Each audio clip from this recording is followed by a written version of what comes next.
সুপ্রিয় দর্শক, আজ ৯ সেপ্টেম্বর সোমবার। আজকের সারাদিনের প্রধান প্রধান খবর নিয়ে রেডিও টুডের সংবাদ সংকলন জানিয়ে দিচ্ছি আমি আবু সালেম মুসা। শুরুতেই দেশের খবর। বিএনপির মহাসচিব মির্জা ফখরুল ইসলাম আলমগীর বলেছেন, পার্শ্ববর্তী দেশগুলোর সঙ্গে ভারতের সম্পর্ক ভালো যাচ্ছে না।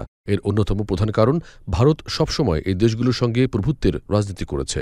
তিনি বলেন, সম্মান, মর্যাদা ও পরস্পরের স্বার্থের ভিত্তিতে সম্পর্ক গড়ে তোলা প্রয়োজন। জাতীয়তাবাদী মহিলা দলের ৪৬তম প্রতিষ্ঠাবার্ষিকী উপলক্ষে সোমবার রাজধানীর শেরেবাংলা নগরে বিএনপির প্রতিষ্ঠাতা ও সাবেক রাষ্ট্রপতি জিয়াউর রহমানের কবর জিয়ারত শেষে মির্জা ফখরুল এসব কথা বলেন। ছাত্র জনতার আন্দোলনের সময় শেখ হাসিনা সরকার কর্তৃক সংঘটিত জুলাই আগস্টের গণহত্যার তথ্য উপাত্ত চেয়ে সরকারি বেসরকারি হাসপাতাল, সিভিল সার্জন, কবরস্থান কর্তৃপক্ষ, প্রত্যেক ডিসি, এসপি ও মিডিয়া হাউজে চিঠি পাঠিয়েছে আন্তর্জাতিক যুদ্ধাপরাধ ট্রাইব্যুনালের প্রসিকিউশন টিম। সোমবার আন্তর্জাতিক অপরাধ ট্রাইব্যুনালের চিফ প্রসিকিউটর মোহাম্মদ তাজুল ইসলাম এ তথ্য নিশ্চিত করেন। ঘুষ, দুর্নীতি বন্ধ করে কারাগারের বেশিরভাগ সমস্যার সমাধান করা সম্ভব বলে মন্তব্য করেছেন স্বরাষ্ট্র উপদেষ্টা লেফটেন্যান্ট জেনারেল অবসরপ্রাপ্ত জাহাঙ্গীর আলম চৌধুরী। সোমবার রাজধানীর বকশীবাজারে কারা অধিদপ্তরে এক মতবিনিময় সভায় প্রধান অতিথির বক্তব্যে তিনি এই মন্তব্য করেন।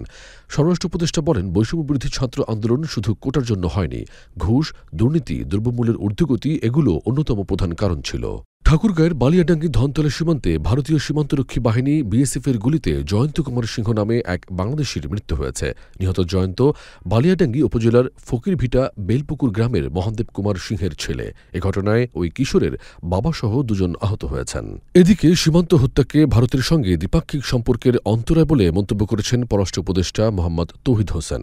সোমবার পররাষ্ট্র মন্ত্রণালয়ে এক ব্রিফিংয়ে সাংবাদিকদের প্রশ্নের জবাবে তিনি এ মন্তব্য করেন। পররাষ্ট্র উপদেষ্টা বলেছেন, যখন ভারতের সঙ্গে সম্পর্কের সোনালী অধ্যায় বলা হতো, তখনও সীমান্ত হত্যাকাণ্ড ঘটত। এটি দ্বিপাক্ষিক সম্পর্ক ভালো রাখার অন্তরায়।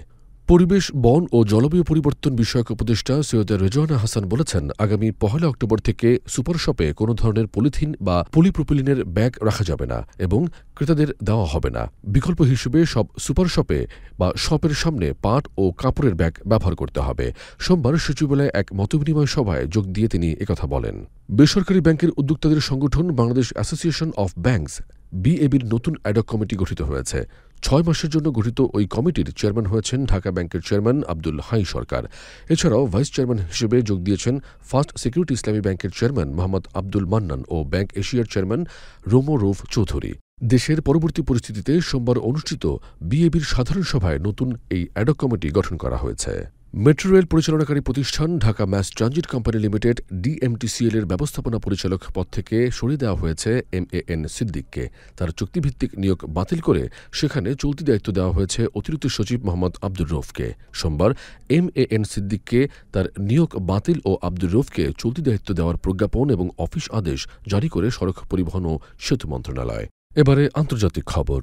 সিরিয়ার মধ্যাঞ্চলের হামা প্রদেশে ইসরায়েলি বিমান হামলায় ১৪ জন নিহত হয়েছেন। আহত হয়েছেন অন্তত ৪৩ জন। সোমবার সিরিয়ার সংবাদমাধ্যম সানার বরাত দিয়ে এই তথ্য জানিয়েছে CNN। রোববার স্থানীয় সময় রাত ৮:৩০টার দিকে এই হামলার ঘটনা ঘটে। পাকিস্তানের সাবেক প্রধানমন্ত্রী ইমরান খানকে শিগগিরই মুক্তি দেওয়ার দাবি জানিয়েছে তার দল PTI। এর জন্য সরকারকে ২ সপ্তাহের সময় বেঁধে দিয়েছে দলটি। রোববার ইসলামাবাদের শহরতলি সাংজানিতে আয়োজিত এক সমাবেশে এই দাবি জানিয়েছে PTI। আলজেরিয়ার বিদায়ী প্রেসিডেন্ট আবদেল মাজিদ তেবুন দেশটির প্রেসিডেন্ট হিসেবে নতুন মেয়াদে নির্বাচিত হয়েছেন। ৭৮ বছর বয়সী এই নেতা গত শনিবার অনুষ্ঠিত নির্বাচনে বিপুল ভোটে জয়ী হয়েছেন। রোববার আলজেরিয়ার নির্বাচন কর্তৃপক্ষ এসব তথ্য জানিয়েছে। এবার খেলাধুলার খবর। আগামী ২৫ সেপ্টেম্বর ঢাকায় শুরু হওয়ার কথা ছিল কমনওয়েলথ কারাতে চ্যাম্পিয়নশিপ। বড় এই আয়োজনে অংশগ্রহণ করার কথা ছিল ৪০টি দেশের, কিন্তু দেশের বর্তমান পরিস্থিতির কারণে টুর্নামেন্টটি সরিয়ে নেওয়া হয়েছে দক্ষিণ আফ্রিকার ডারবানে। ইতিহাসে প্রথমবার টেস্ট আয়োজন করেছিল নিউজিল্যান্ড এবং আফগানিস্তান, কিন্তু ঐতিহাসিক এই টেস্ট ম্যাচটি ঠিকমতো খেলতে পারবে কিনা দুই দল তা নিয়ে তৈরি হয়েছে শঙ্কা। কারণ টেস্টের প্রথম দিন পুরোটাই ভেসে গেছে বৃষ্টিতে, এমনকি বৃষ্টির কারণে টসও করা যায়নি। রেডিও টুডে ৮৯.৬ FM এর আজ ৯ সেপ্টেম্বরের সংবাদ সংকলন এ পর্যন্তই। সবাইকে শুভরাত্রি জানিয়ে বিদায় নিচ্ছি আমি Abu Salem Musa. Radio today 89.6 FM